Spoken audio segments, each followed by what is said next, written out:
मेरे प्यारे देशवासियों, 7 अगस्त 1905 को एक और क्रांति की शुरुआत हुई थी। स्वदेशी आंदोलन ने स्थानीय उत्पादों और खासकर हैंडलूम को एक नई ऊर्जा दी थी। इसी स्मृति में देश हर साल 7 अगस्त को नेशनल हैंडलूम डे मनाता है। इस साल 7 अगस्त को नेशनल हैंडलूम डे के 10 साल पूरे हो रहे हैं। आजादी की लड़ाई के समय जैसे हमारी खादी ने आजादी के आंदोलन को नई ताकत दी थी, वैसे ही आज जब देश विकसित भारत बनने के लिए कदम बढ़ा रहा है, तो टेक्सटाइल सेक्टर देश की ताकत बन रहा है। इन 10 वर्षों में देश के अलग अलग हिस्सों में इस सेक्टर से जुड़े लाखों लोगों ने सफलता की कई गाथाएं लिखी हैं। महाराष्ट्र के पैठण गांव की कविता धवले पहले एक छोटे से कमरे में काम करती थी। न जगह थी और न ही सुविधा। सरकार से मदद मिली, अब उनका हुनर उड़ान भर रहा है। वो 3 गुना ज्यादा कमा रही है। खुद अपनी बनाई पैठणी साड़ियां बेच रही है। उड़ीसा के मयूरभंज में भी सफलता की ऐसी ही कहानी है। यहाँ 650 से ज्यादा आदिवासी महिलाओं ने संथाली साड़ी को फिर से जीवित किया है। अब ये महिलाएं हर महीने हजारों रुपये कमा रही हैं।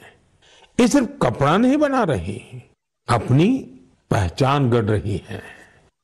बिहार के नालंदा से नवीन कुमार की उपलब्धि भी प्रेरणादायक है।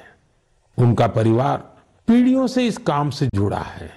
लेकिन सबसे अच्छी बात यह कि उनके परिवार ने अब इस फील्ड में आधुनिकता का भी समावेश किया है। अब उनके बच्चे हैंडलूम टेक्नोलॉजी की पढ़ाई कर रहे हैं, बड़े ब्रांड्स में काम कर रहे हैं। ये बदलाव सिर्फ एक परिवार का नहीं है, ये आसपास के अनेक परिवारों को आगे बढ़ा रहा है। साथियों, टेक्सटाइल भारत का सिर्फ एक सेक्टर नहीं है, ये हमारी सांस्कृतिक विविधता की मिसाल है।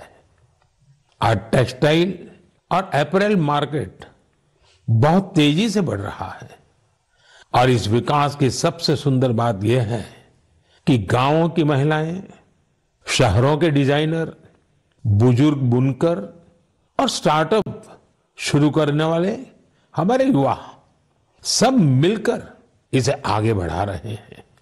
आज भारत में 3000 से ज्यादा टेक्सटाइल स्टार्टअप सक्रिय हैं। कई स्टार्टअप्स ने भारत की हैंडलूम पहचान को ग्लोबल हाइट दी है। साथियों, 2047 के विकसित भारत का रास्ता आत्मनिर्भरता से होकर गुजरता है और आत्मनिर्भर भारत का सबसे बड़ा आधार है वोकल फॉर लोकल। जो चीजें भारत में बनी हो, जिसे बनाने में किसी भारतीय का पसीना बहा हो, वही खरीदे और वही बेचे, ये हमारा संकल्प होना चाहिए। मेरे प्यारे देशवासियों, भारत की विविधता की सबसे खूबसूरत झलक हमारे लोकगीतों और परंपराओं में मिलती है और इसी का हिस्सा होता है हमारे भजन और हमारे कीर्तन। लेकिन क्या आपने कभी सुना है कि कीर्तन के जरिए फॉरेस्ट फायर के प्रति लोगों को जागरूक किया जाए? शायद आपको विश्वास न हो, लेकिन उड़ीसा के क्योंझर जिले में एक अद्भुत कार्य हो रहा है। यहां राधा कृष्ण संकीर्तन मंडली नाम की एक टोली है। भक्ति के साथ साथ ये टोली आज पर्यावरण संरक्षण का भी मंत्र जप रही है। इस पहल की प्रेरणा है प्रमिला प्रधान जी। जंगल और पर्यावरण की रक्षा के लिए उन्होंने पारंपरिक गीतों में नए बोल जोड़े, नए संदेश जोड़े। उनकी टोली गांव-गांव गई, गीतों के माध्यम से लोगों को समझाया कि जंगल में लगने वाली आग से कितना नुकसान होता है। ये उदाहरण हमें याद दिलाता है कि हमारी लोक परंपराएं कोई बीते युग की चीज नहीं है। इनमें आज भी समाज को दिशा देने की शक्ति है। मेरे प्यारे देशवासियों, भारत की संस्कृति का बहुत बड़ा आधार हमारे त्योहार और परंपराएं हैं। लेकिन हमारी संस्कृति की जीवंतता का एक और पक्ष है। ये पक्ष है अपने वर्तमान और अपने इतिहास को डॉक्यूमेंट करते रहना। हमारी असली ताकत वो ज्ञान है जिसे सदियों से पांडुलिपियां मैन्युस्क्रिप्ट के रूप में सहेजा गया है। इन पांडुलिपियों में विज्ञान है, चिकित्सा की पद्धतियां हैं, संगीत है, दर्शन है और सबसे बड़ी बात वो सोच है जो मानवता के भविष्य को उज्जवल बना सकती है। साथियों, ऐसे असाधारण ज्ञान को, इस विरासत को सहेजना हम सबकी जिम्मेदारी है। हमारे देश में हर कालखंड में कुछ ऐसे लोग हुए हैं जिन्होंने इसे अपनी साधना बना लिया। ऐसे ही एक प्रेरणादायक व्यक्तित्व है मणि मारन जी, जो तमिलनाडु के तंजावुर से हैं।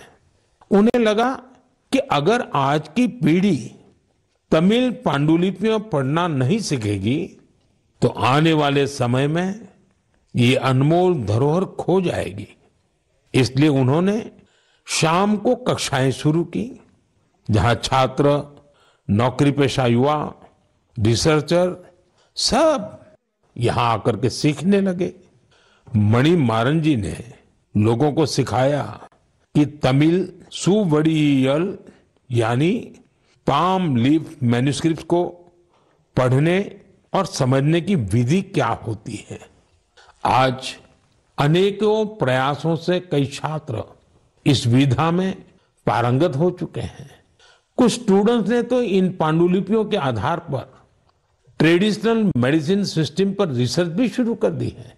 साथियों, सोचिए, अगर ऐसा प्रयास देश भर में हो तो हमारा पुरातन ज्ञान केवल दीवारों में बंद नहीं रहेगा, वो नई पीढ़ी की चेतना का हिस्सा बन जाएगा।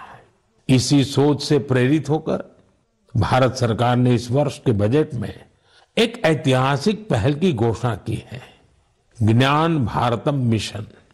इस मिशन के तहत प्राचीन पांडुलिपियों को डिजिटाइज किया जाएगा। फिर एक नेशनल डिजिटल रिपोजिटरी बनाई जाएगी, जहां दुनिया भर के विद्यार्थी, शोधकर्ता भारत की ज्ञान परंपरा से जुड़ सकेंगे।